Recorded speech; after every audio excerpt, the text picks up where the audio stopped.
Momo, Michael Ende. Primera parte, Momo y sus amigos.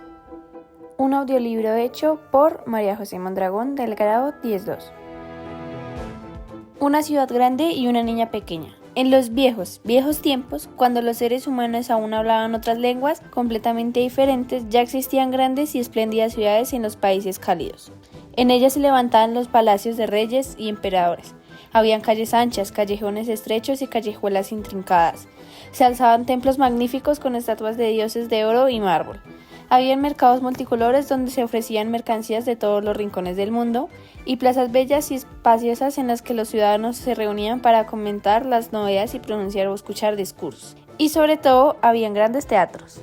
Estos tenían un aspecto similar al de los circos actuales, salvo que estaban construidos en su totalidad con sillares de piedra. Las filas de asientos para los espectadores estaban dispuestas de manera escalonada, una encima de la otra, como en un gigantesco embudo. Vistas desde arriba, algunas de estas edificaciones tenían una forma redonda, otras más bien ovalada y otras en cambio formaban un amplio semicírculo. Se les llamaba anfiteatros. Habían algunos que eran tan grandes como un estadio de fútbol y otros más pequeños, en los que solo cabían unos pocos centenares de espectadores. Habían algunos suntuosos, engalanados con columnas y figuras, y otros que eran sencillos y carecían de adornos. Los anfiteatros no tenían tejado, todo se desarrollaba a cielo abierto. Por eso los anfiteatros suntuosos tenían tapices entretejidos de oro sobre las filas de los asientos para proteger al público de los ardientes rayos del sol o de los imprevistos chubascos.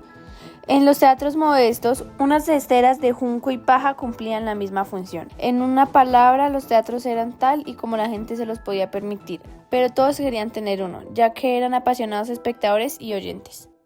Y cuando escuchaban atentamente las vicisitudes emocionantes o cómicas que representaban en el escenario, entonces se experimentaba la sensación de que en aquella vida interpretada era, de manera inexplicable, más real que su propia vida cotidiana, y disfrutaban escuchando con deleite esa otra realidad.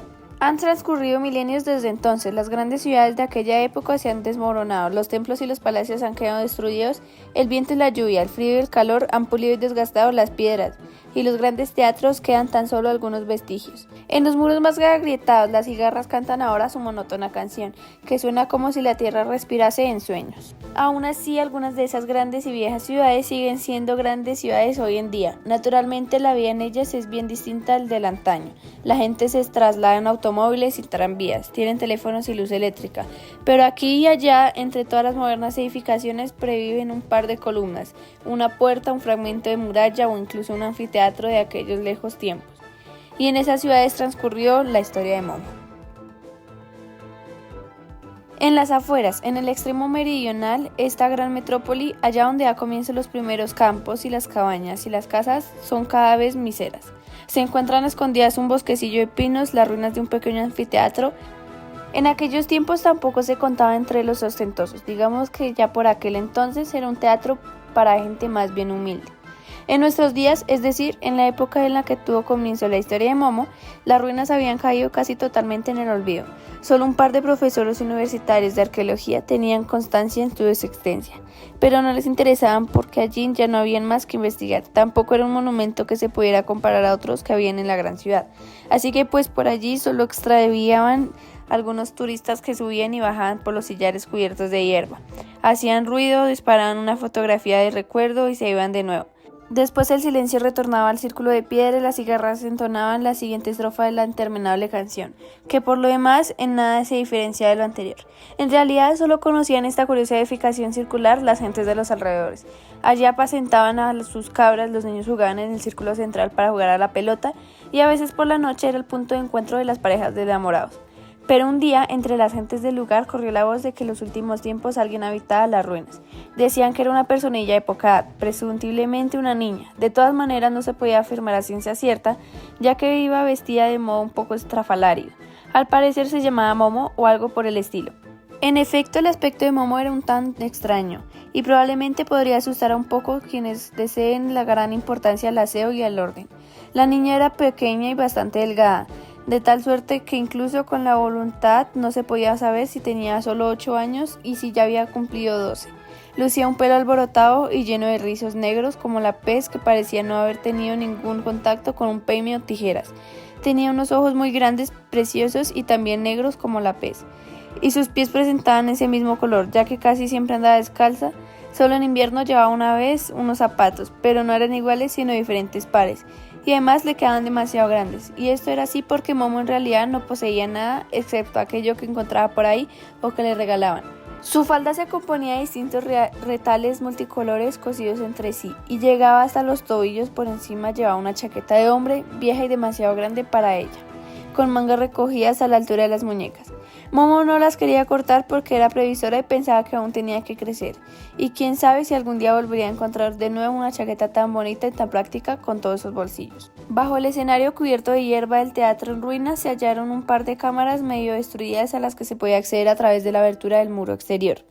Ahí se habían instalado confortablemente Momo. Una melodía se acercaron allí algunos hombres y mujeres de los alrededores e intentaron tirarle de la lengua haciéndole un montón de preguntas. Momo estaba de pie frente a ellos y los miraba con cierto recelo, ya que temía que esa gente fuese a echarla de allí, pero enseguida se percató de que se trataba de gente amable. Ellos mismos eran pobres y conocían la vida. «Bueno», dijo uno de los hombres, «¿así que te gusta esto?» «Sí», contestó Momo. «¿Quieres quedarte aquí?» «Sí, me gustaría. Pero, ¿es que no te esperan en ninguna parte?» «No. Lo que quiero decir es que no tienes que volver a casa». «Esta es mi casa», aseguró Momo con prontitud. «¿De dónde eres, chiquilla?» Momo hizo un movimiento indeterminado con la mano, como si estuviera señalando algún lugar lejano.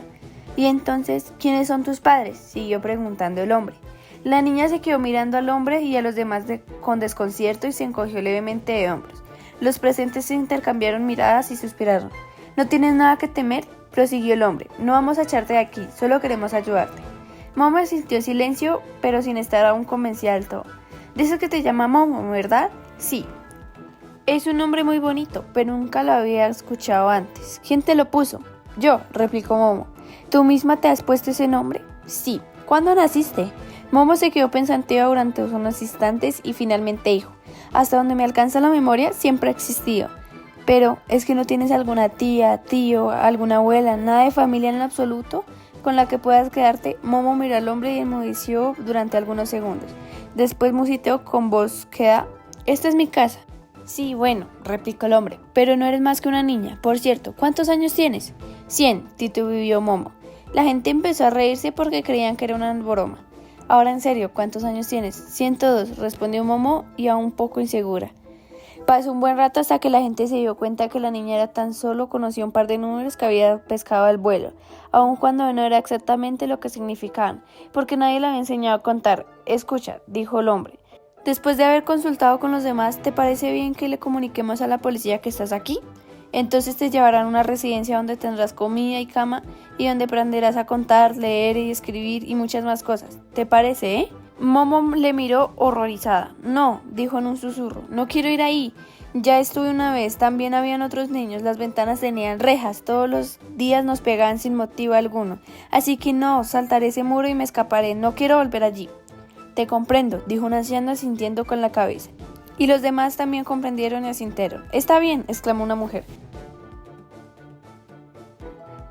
«Yo misma», respondió Momo con gran alivio. «¿Acaso sabes hacerlo?», inquirió la mujer. Momo se quedó callada durante algunos momentos y después respondió muy bajito: «No necesito mucho». De nuevo todos los presentes se intercambiaron miradas, suspirando y asintiendo. «¿Sabes una cosa, Momo?», tomó la palabra el hombre que había hablado al principio. «Estamos pensando que tal vez podría alojarte en la casa de alguna de nuestras familias. Si bien nuestros hogares son pequeños y la mayoría de nosotros ya tenemos un montón de críos que alimentar, sin embargo pensamos que donde comen tantos puede comer una boca más. ¿Qué te parece, eh?» «Gracias», exclamó Momo sonriendo por primera vez. «Muchas gracias, pero ¿no podéis dejarme vivir aquí y ya está?» Estuvieron deliberando entre ellos un buen rato y al final se pusieron de acuerdo, porque ahí opinaba la niña que podría vivir exactamente igual de bien que en la casa de cualquiera de ellos, y querían ocuparse de Momo entre todos, ya que en cualquier caso sería más sencillo hacerlo todos juntos que uno solo. Enseguida se pusieron manos a la obra y comenzaron en primer lugar a limpiar la cámara medio derruida en la que vivía Momo, para acondicionarla en la medida de lo posible. Uno de ellos era albañil, incluso construyó un pequeño hogar de piedra donde cocinar. Alguien trajo un tubo oxidado de chimenea. Un viejo carpintero construyó una mesita y 2 sillas atornillando algunos de los listones de la caja de madera. Y finalmente las mujeres trajeron una vieja cama de hierro adornada de las volutas, un colchón que solo estaba un poquito estropeado y 2 mantas. Aquel agujero de piedras situado debajo del escenario de la ruina que se había convertido en un acogedor aposento. El albañil poseía tanto talento artístico que pintó un último bonito cuadro de flores en la pared. Incluso pintó el marco y el clavo de la que parecían colgar el cuadro. Y después vinieron los niños y mayores, trajeron la comida sobrante que pudieron reunir. Un trozo de queso, un pedazo de bollo, el tercero un poco de fruta y así sucesivamente. Y como habían muchos niños, se congregó en el anfiteatro una multitud tal de que todos juntos pudieron celebrar la verdadera fiestecita en honor del nuevo hogar de Momo. Fue una fiesta tan divertida como solo la gente pobre lo sabe celebrar. De esta manera comenzó la amistad entre la pequeña Momo y los habitantes de los alrededores.